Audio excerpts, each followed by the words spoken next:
صحابي، النهاردة جيت لكم ومعايا ضيف مهم قوي، الدكتور طه حسين. يلا نسمع منه حكايته. أنا الدكتور طه حسين، ولدت في محافظة المنيا عام 1889، وفي طفولتي فقدت بصري، لكن لم أستسلم أبدا أبدا أبدا.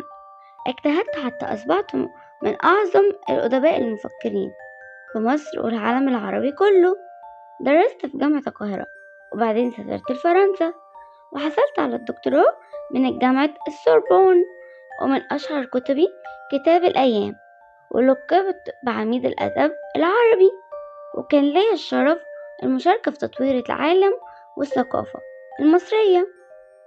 ياه، قد إيه قصتك ملهمة خالص لكل الأطفال، وما ييأسوش أبدا. مبسوطة خالص إني كنت معاك. باي باي.